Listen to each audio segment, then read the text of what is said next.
So, welcome back to Warden Tanking 101. In this video, we're going to cover the Shield Spear Gambit line for people who have no idea what the gambits are, and we're going to cover what buffs they do, how to use them, etc. Here's my friend Obi-Wan again. Hello? He's not used this gambit line at all yet, so he's a complete noob when it comes to this gambit line. So I'm gonna apologize for the mistakes I'm definitely gonna make, but yeah, I'm here to learn. Go through a very basic demonstration of what the skills do and an explanation as to what they are and how good they are. So I'm just going to throw up the training dummy and explain the buffs you get. So the first gambit in this line is Persevere.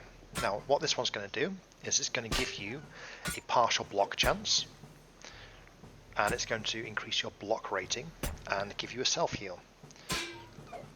So go ahead and do Persevere. That's 2 and 1 on your keyboard. I see that you have incoming healing as well. Exactly, that's Shield and Spear.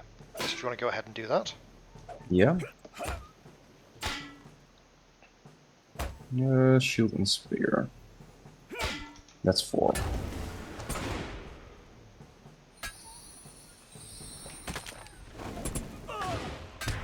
Yeah. Okay. And during shield work, a Warden skill tier 2, tier 1 heal over time, and Persevere Gambit Chain step 1. Exactly. So when you do this, you have 8 seconds to do the next gambit in the chain, which gives you a buff. I'll tell you what that buff does. So this will unlock the chain, and you don't really get any buffs until you do the second one in the chain, which is Safeguard, which is 2, 1, 2. Can you go ahead and do that for me? Yeah. Which is also 2, 1, 2. Yeah, this gives you a 4% partial block chance on top of the 2% you already had, and even more block rating. For me, I get 76k block rating. Yeah, for me it's obviously less, but... Yeah, so let me just explain to you how the Gambit chain system works. So you do Persevere, you don't really get any bonuses, but you do have 8 seconds to do the next one. Which then unlocks the finishing blow Persevere, which will give you more healing if you choose to do restoration. It will give you an additional 2.5% block chance. It gives you I see. more block rating. And let me just pull that back up again so I can read it off.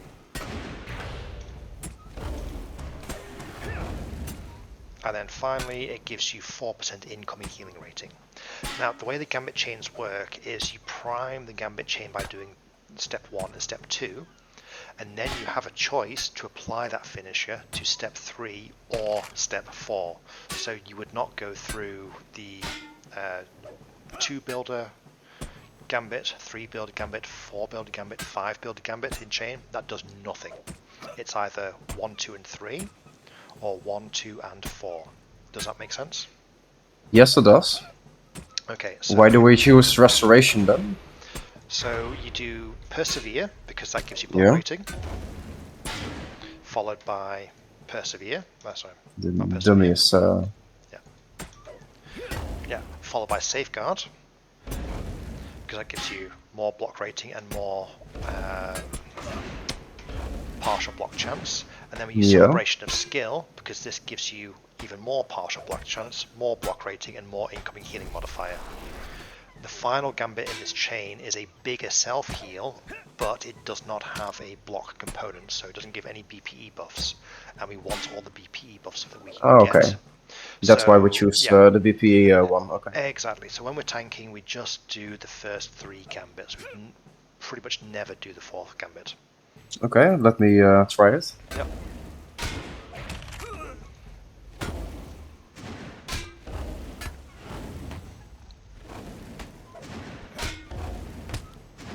So that means I stop here. Exactly. So, just to give you some context about how useful this is, can you just pull up your character sheet for me? Yes. Just let all your buffs expire. I think it lasts about a minute. 10.3% block, 9.1% parry, Yeah, and 8.7% evade, but it's on level 125. yeah, you're gonna have to let your buffs expire first. There's about 30 seconds left before they expire, so you can see what they were base, and then you'll see just how much of a buff you get by applying these. Of course, my gear is still exactly what a Wallard toon will have. Yeah, So exactly. I mean, as you gear up, to be honest, the stats aren't going to change too much. You'll get more block parry evade as you get better gear. Um, but the majority of the gear that I'm wearing does not have any block parry or evade components on it.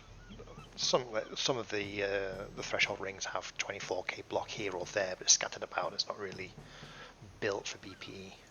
So this line mainly increased my block. My block Exactly. is 4.5% right now. My parry is still quite high on 9.1, and my evade is the same. Yeah. Okay. So if you also have a look at your incoming healing.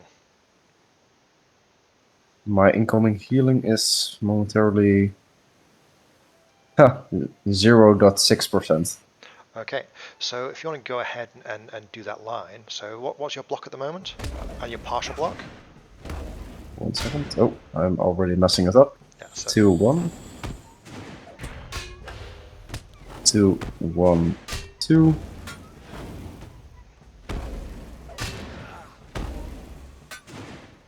And celebration of skill. okay, now So yeah, take a look my at partials are 34.3% on the block. That's insane. 18.4% on the parry, yeah, and 21.6% on the evade. exactly. So this line buffs your partial block chance through the roof. Without this line, mine with all my BPE gear on, my partial is 15. So This is once useful on the Fall of Doom raid. yeah, and any content that you're going to be BPEing this is going to be great. So once I finish this line, this takes my BPE from 15% partial chance to 42.8, which is a big boost. What was your incoming healing after you did that one? So you were at 0%. I think was at 4. Yeah. Oh, it's Jesus Christ! It's 10% right now. Yeah, exactly. So it's a big buff to your incoming healing, which is nice. Not as strong as the Of Cappies course, the was. scaling is a little off because I'm not 130 yet, but I don't think the scaling matters too much at this level because the gambits aren't scaled anyway. You should get about 9.5%, which is the that's a same as what lot. I get. Yeah. So what you're doing is you're getting your. So what's your block rating at the moment? Now my buffs are gone, Yeah, but that's it perfect. was 4.5%. What? Don't tell me. Just have a look at your block rating. The number. Oh, it's 47,000. 47,000. Okay, now go through the gambit chain. And that's, I already saw it, that's 200 and 210,000. Yeah. So you've gone from 40k to 210k, Yep, which is a pretty good increase. Which is this is the, that's an amazing increase, yeah. yeah, this is one of the strengths of the Warden is they can actually get the closest to the BPE caps in raw stats, which matters for when you're doing tier 3 plus. The bosses have block parry and evade penetration, which means that you have to have higher stats to get what is actually said on your character sheet. So if your character sheet says it's 10%, in tier 3 it might actually only be 8% if your stats are not high enough. Yeah, I agree. That's on tier 3, of course, and it's the same with your mitigations. It will go through your BP as well. So you need to stack it as high Exactly. as possible for the, at least for the new raid, for the Fall of Doom. Yeah. So if in the case you do want to have an emergency heal, you can do the final step, which is restoration, which is an instant heal for 15k, and then gives you another 15k every 3 seconds. And doing the gambit chain in order will increase the potency of that heal. This is mostly useful for soloing. It's not a great heal. Yeah, I would say, is it really worth it to do that when you're low morale? Not usually. But if you feel you need the additional heal over time ticking on you, it does help, but it's generally usually not worth the time. Okay. So that concludes the shield and spear gambit line and what it does and how to use the gambit chains. Do you have any questions? Yeah, I have one question, but I'm gonna ask it at the end of the rotation when we're done with the standard rotation. Okay, so the next video we're going to be looking at the fist and shield line. Alright, thanks for coming. Yes.